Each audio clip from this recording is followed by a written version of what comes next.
Hi, welcome back. I would like to start with some examples today, and I would like to explain a little bit how to use matrices in order to understand what we've learned about vector spaces. Okay, so very quick reminder. So a vector space, which we indicate usually with this funny Latin letters. Let me check, this is visible, not very visible. So let me use this part of the board, which is more illuminated. Okay, so let's take V to be a, maybe I'll get this closer.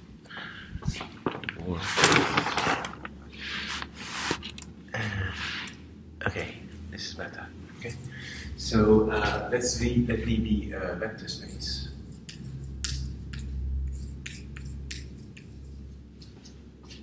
And suppose it's a finite dimensional vector space, which we indicate very quickly by saying that the dimension of V, let's give it a name, let's call it M, belongs to N, the set of natural numbers, which means essentially in words that V is finite dimensional.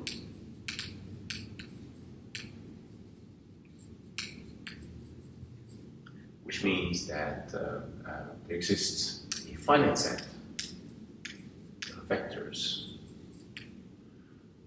let's call it V, such that, so this is a finite set V in V, such that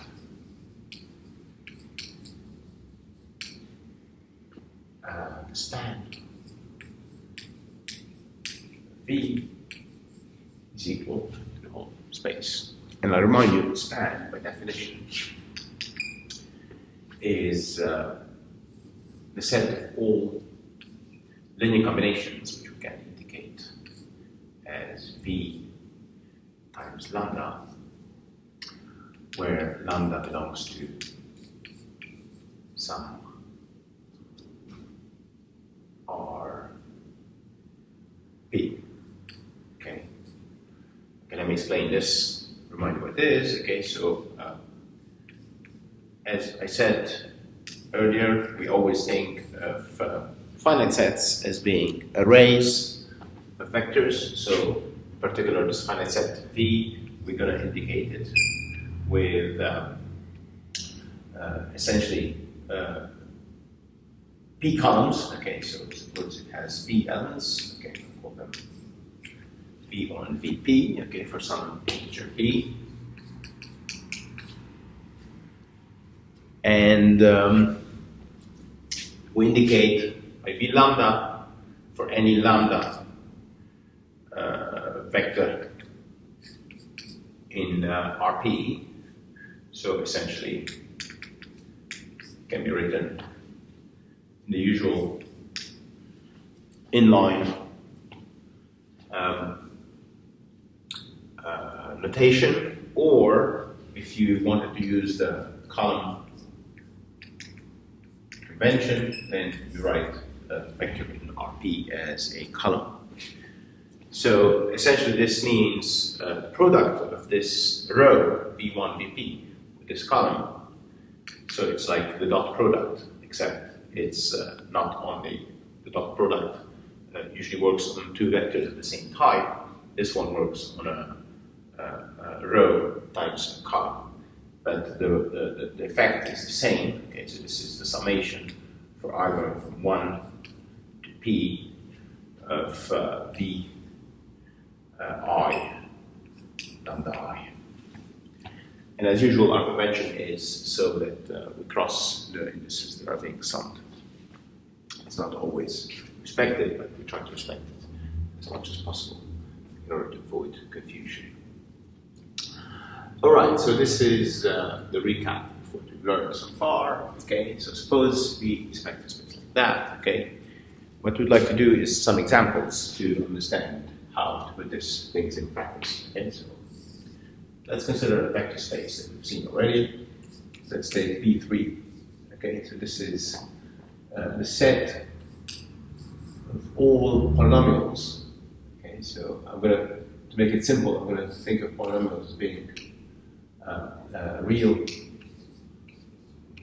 valued functions of a real variable.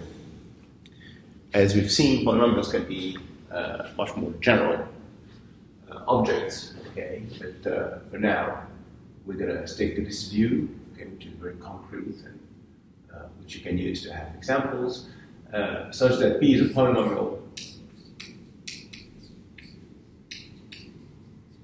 I'm doing something evil here. I'm using the same letter P to indicate polynomials and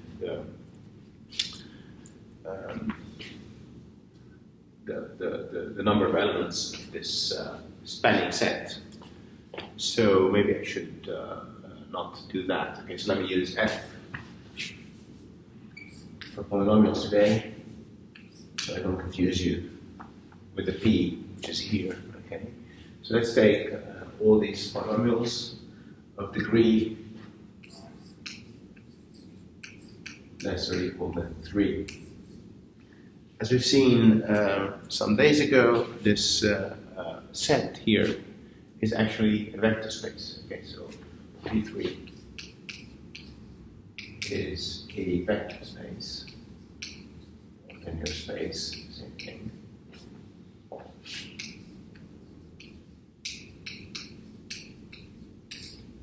With respect to which operations? With respect to the summation of polynomials. Okay, so f of x is usually something like a summation of some coefficients. Let me call them C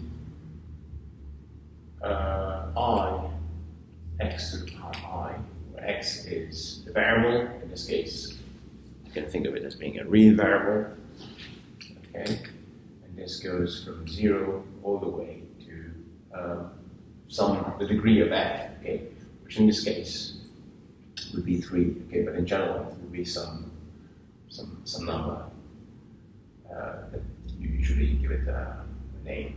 For example, capital I. Yeah, and say gx is also going to all the way to capital J of D. Let's call these guys dj. Yeah. xj. Okay. Then of course the summation. So f plus g as polynomials. So this object here applied to x. You can also use brackets here, but I don't want to open bracket this. Is equal to the summation for r going from 0 to the maximum of these two. You have to go all the way to the biggest of the two. Okay, so let's take I max j, and then you do the summation of the coefficients. Of course, now I have to uniform an index here, so it's the same index I for both of them, and x to the power I here. Okay, so I have a single index going from 0 to the maximum of I and j, such that this is, by definition, the summation of two polynomials. And so is the multiplication by a scalar of a polynomial defined as the summation for I going from 0 to I of lambda times coefficient Ci, okay, which are pretty usual and useful things that we've seen probably in some other contexts. Okay, so these are the polynomials, and they do form a vector space. So this is closed under these two operations. And what I would like to look at today is how can we form a spanning set of P3. We already know that there is a very special one, which we've already seen in some examples, which is the following. Okay, so there's a spanning set can be given, for example, by 1, x squared, and x cubed. So we know that this constitutes, in fact, a basis Okay, and we've seen that. So what I'd like to do today is to see a little bit some other example. So suppose you're given some other set and you're asking yourself if that is a spanning set, and then you might also ask yourself if those vectors are linearly dependent, and therefore spanning set, which is linearly dependent, would be also a basis of your vector space. Okay, so very quickly, let's make that example. Okay, so I'm going to make two of them. Okay, and check. So let me remind you very quickly facts from polynomials, which are very useful. So there's two facts that are very important for polynomials. One is the identity principle. Okay, so identity principle for polynomials.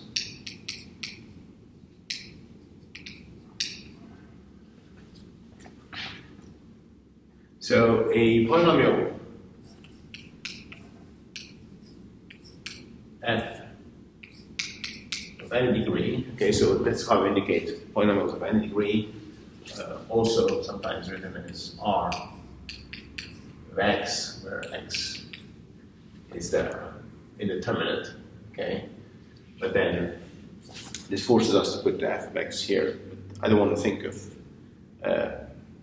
f of x being the polynomial. F of x is just the evaluation of the polynomial at x, okay, so the polynomial itself is a more abstract object, which I like to think of it as being just one thing called f. Okay, so that's why I prefer this notation to this one here. So a polynomial f in P of degree, say d. Okay, so let's say degree of f is equal to d. Actually, less or equal than d, because it might be lower. Okay,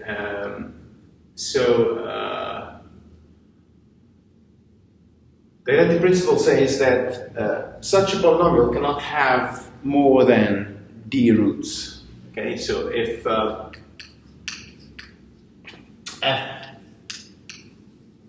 has more, and when I say more, it means strictly more. Okay, so strictly more roots than d, then f has to be 0. It's identically 0, meaning that all these coefficients c are equal to 0. Okay, so this is the identity principle. Okay, it's called the identity principle because very quickly from this we can deduce the following fact, that if two polynomials coincide, so say two polynomials of degree d, maximum d, okay, maximum degree d. If two of these polynomials coincide on more than d points, then by subtracting one from the other, you can use the identity principle. This is a very good exercise to show that these polynomials must have the same coefficients. Okay, so essentially this is the tool that connects polynomial algebra to linear algebra. Okay, because it effectively tells us that this system here is in fact linearly independent. Okay, this system here is linearly independent at this point because of this identity principle. Okay, so that exercise, convince yourself that the identity principle of polynomials implies that this basis here, we'll call it B, so let me define This array could be B, okay? So B is a basis, is a spanning set, first of all. This we already know that it's a spanning set because any polynomial of degree 3 can be written as this, as an expansion of those by definition. And it is also independent because of the IPP. Okay, so that's a very useful fact about polynomials. There's another useful fact about polynomials which I'm not going to use today, and that's the fundamental theorem of algebra, which I'm just going to state here for you because it's fun. Okay, so fundamental, well, because it's also useful, not today, but it's going to be useful in the very near future. Okay, so fundamental theorem of algebra talks about polynomials with complex coefficients. Okay, so instead of considering f with merely real coefficients, those coefficients can be also have an imaginary part. Of course, real numbers are complex numbers, so that includes this fundamental theorem of algebra includes real polynomials. But it says something about the existence of the roots. Okay, so this one says about somehow the multiplicity. It tells you how many roots you can have at most. Okay, so this one is somehow the dual result, which tells you that a polynomial in C must have at least one root. That's exactly what it says. Okay, so the fundamental theorem of algebra says that if f is a polynomial that goes from C to C, okay, polynomial. So simply this means that f has complex coefficients, okay? And this one, unless it is constant, so always equal to some number, say if f is not identically equal to some constant c, then,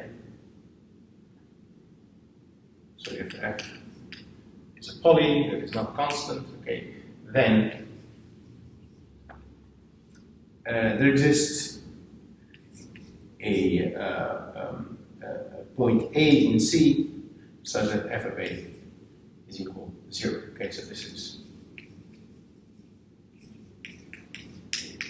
the fundamental theorem of algebra. Its proof is not immediate. In fact, the nice thing about this is that it's one of the proofs. There's many proofs of the fundamental theorem of algebra, but most of them, the easy ones, are well, the easiest ones, which are not easy, but the easiest ones are can be tackled by a final first-year student by using the Bolzano-Weierstrass theorem, which we saw in analysis. Okay, but we're not going to do that now. Okay, this is not the topic of linear algebra. This is just a reminder of polynomials, and we will see that this theorem plays also a very important role in understanding linear maps in a very unexpected way, where polynomials, which are not linear in general, become very useful objects to study linear algebra. What we're doing today is the other way around. Okay, we are using linear algebra to study properties of polynomials, and the reason for that is because of these two operations. They are quite ubiquitous amongst polynomials. Okay, so the example is here. Okay, so let's take another array. Instead of taking B, I'm going to take the following. Okay, so I'm going to ask a question.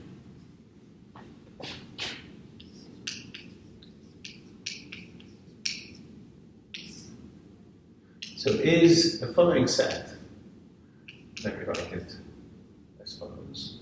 I'm going to put commas to divide the elements so it's visually clear, though we usually don't comma. We don't comma when we're using the square brackets, but in this case I'm going to do it just for you to see the difference. between the various entries of the array. So the first element of the array is the polynomial 1 minus x. The second one is x minus x squared. The third one is x squared minus x cubed. And the last one, I'm going to take x cubed minus 1. So kind of a cyclical way. Yeah? And I'm asking myself if this is a spanning set of B3. Okay, does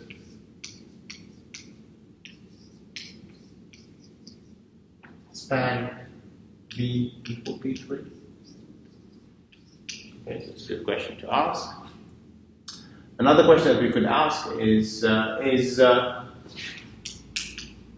linearly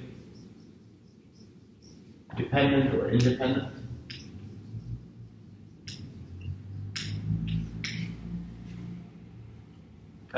Based on the theorems that we've seen last time, we know that a finite dimensional vector space like B3, and we know that B3 is finite dimensional because it has a finite spanning set, which is 1x, x squared, x cubed, which happens to be a basis, by the way. But the important thing is that it's spanned by a finite set, and therefore we know that it's a finite dimensional vector space.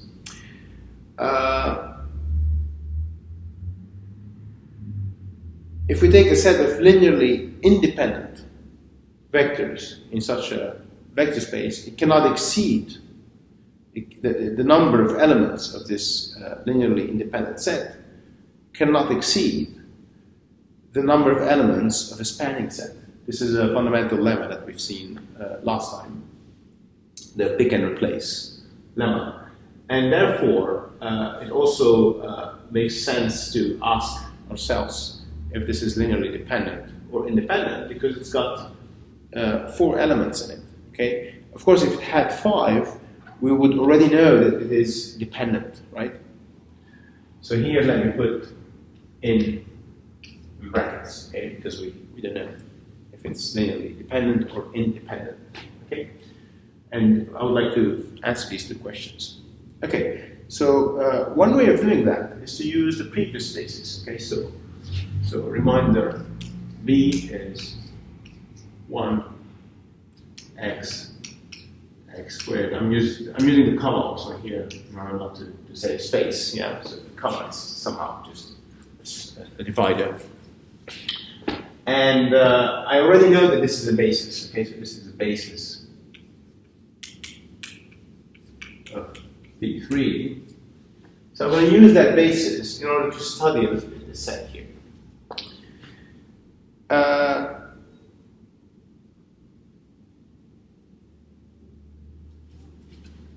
So let me address the first question. So given any, so how can we rephrase this in more algebraic terms? We say let f be B3 in order to address this question here. Okay. Say f is equal f of x. Okay, I have to use x here in order to. So f of x, say, is equal to some coefficients. We call them c. Okay, so c naught plus c1x plus c2x squared plus c3x cubed. Okay. Can we always write it as say f of x is equal a naught? And now I'm going to use these guys here instead of these guys in order to represent my polynomials. Okay, so I'm going to multiply this with 1 minus x. Then write it in this fashion. It just happens to be quite useful to write it like this.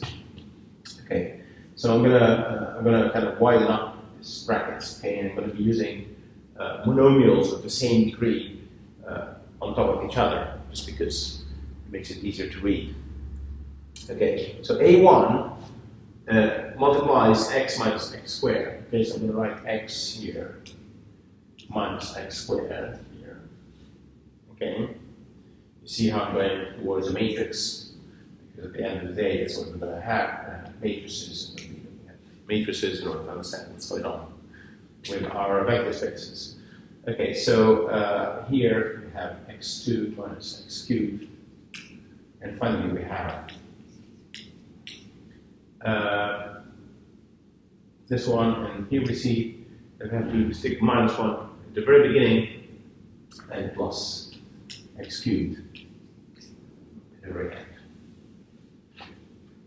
So in fact, I could rewrite this in a matrix vector form as follows.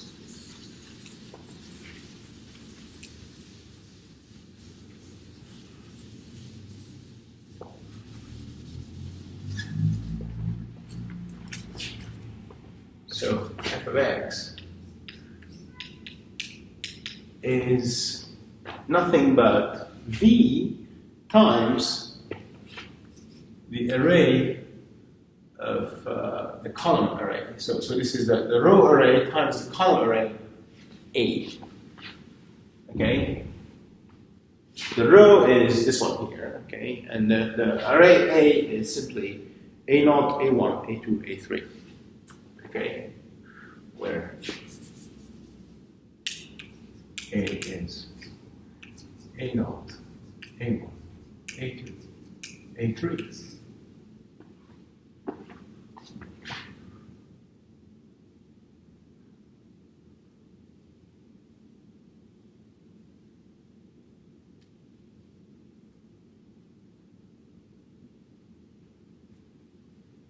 So when I compare this polynomial with this one here, essentially I have to rewrite this in a way to match the coefficients. Okay, this is the identity principle. Okay, so by identity principle of polynomials, if we rewrite this, first let's rewrite it. Okay, so f of x can be written also as follows. Can be written as, so let's go coefficient with coefficient. So it's A0 minus A3. Okay, so I'm going to write them like this, just to see them. Okay, minus A3.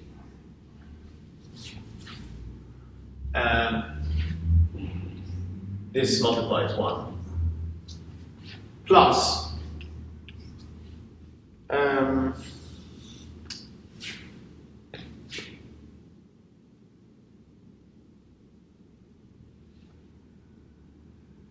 minus 1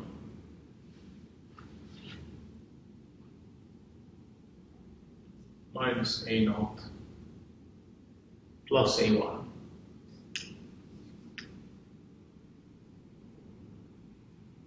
times x plus minus A1 plus A2 x squared plus minus A2 plus A3 x cubed. So that's basically what I'm asking myself. Okay, I'm asking myself if this one here matches the following: C0 1 plus C1 x plus C2 x squared plus C3 x cubed. I should have written this 3 here. Okay, that would be much neater, because then I would see very quickly what I'm asking. In fact, I'm going to do that. Let me do it. Okay, so let me rewrite this here. Okay, so I'm going to squeeze in here. This is equal to C0 1 plus. So let me draw a bar here so you can distinguish this one. Okay, so C1. The whole thing is equal to C1 x plus C2 x squared plus C3 x cubed. Okay, so I'm asking myself, so essentially, by the IPP, since this is true, okay, by IPP, we know we need that we have to have the following system equal C naught. Now notice that this here can be written as some matrix. Let me call it matrix M.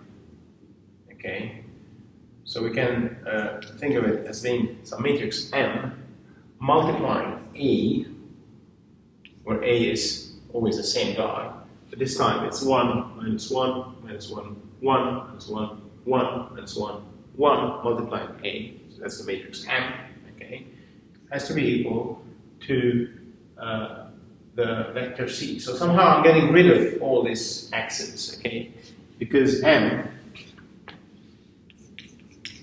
is nothing but 1, 0, 0, minus 1, minus 1, 1, all zeros, and then minus 1, 1, 0, and then minus 1, 1. Okay, so we have a 4 by 4 matrix, which looks like this.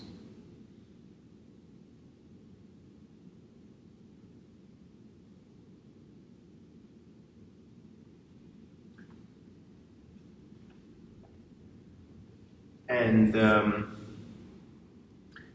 now we can use Gaussian elimination to understand how to solve the system. Okay, so we need to solve the linear system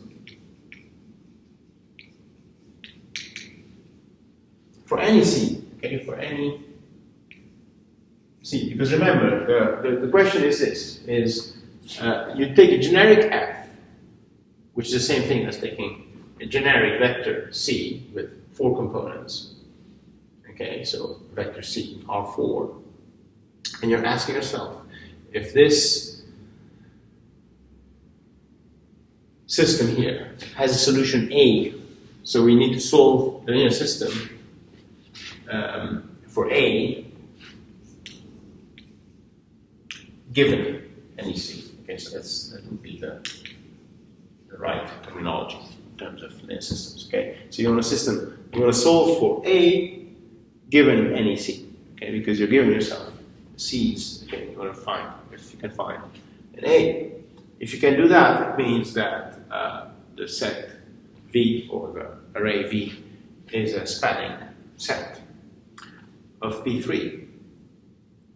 And because of the theorem that we've seen last time, because it has only 4 elements, then it would be also a basis, okay? Because a spanning set that has the number of elements, the dimension of vector space is also independent, okay? And that would somehow magically answer our second question. So by answering the first question, we could also be answering the second question, okay? Because the number of elements of V is equal 4. Now, it's funny because if you do the Gaussian elimination here, let's do it very quickly because I chose an example which can be done very quickly, very easily. Okay, so the first step of Gaussian elimination here is to add the first row to the second one. Okay, so in that case, you're going to have the 0 here because it's the plus 1 coming from here. Here you're going to still have the 1. Here you're going to still have the 0. Because nothing's happening, and here you're going to have a minus 1. Okay, so let me write it. Okay, so the transformation is going to be this Gaussian elimination. Okay, gives me 1, 0, 0, minus 1. So nothing happens in the first row, of course. Okay, let me put brackets around it so we see what's going on. This one here becomes 0, 1, 0, minus 1. Now the third row. I'm going to use the second row that I've got from here to eliminate the minus 1 here by just adding this 1. So I just need to add. This row here to this one here. Okay, so I'm going to get 0, 0 for the first 2 entries. Here I still get the 1 because I get the 0 added to this one here, and finally here I get minus 1. Now, this one here, minus 1, 1, just happens to be the opposite of this row. So, ouch. The last row of the system is actually a linear combination of the previous 3 rows. So this matrix, unfortunately, is not reducible to a solvable system. Because this system here, if say C, well, it wouldn't be C because I manipulated it up and down, okay? But if you pick C in such a way that the manipulation gives you something which is positive, and that's always possible because, remember, the C's are generic, then this system here wouldn't be solvable. Okay? So there are some instances, there are some choices of coefficients that would make this system unsolvable. And therefore, this allows us to conclude that this set here is not a spanning set. Okay, it doesn't span all of B3, and because it doesn't span all of B3, it's not even independent. It's dependent, right? Because in fact, this very same argument shows that there's too many vectors here. Okay. I haven't seen it. I haven't shown it directly, and in fact, there is a small theorem that we have to do that. Okay, but this is the motivation for it, which will motivate fundamental. Well, I call it fundamental, but it's an important. Let's say an important theorem in linear algebra, which tells you that essentially connects the span and the linear independence of an array.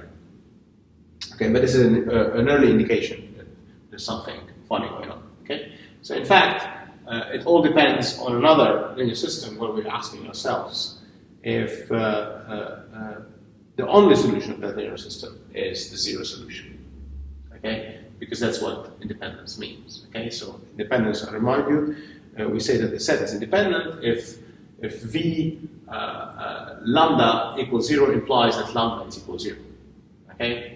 And since this matrix V, I called it matrix, but it's not a matrix, it's just an array here, okay? But there's a matrix associated to this array which tells you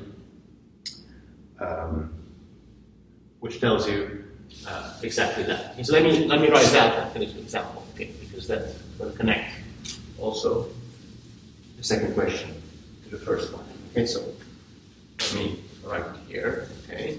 So the second question is this: is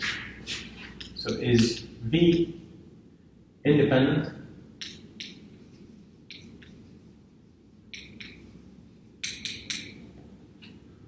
So in other words, does V lambda equal 0 have only the zero solution? So this is just a. So does this imply? It's a long way of saying the same thing. Does this imply that lambda must be all zeros? Okay. So again, you can rewrite it in a form of a matrix. Okay, this same system can be written in the form of a matrix as follows by saying, can I multiply these guys with a lambda naught? Okay.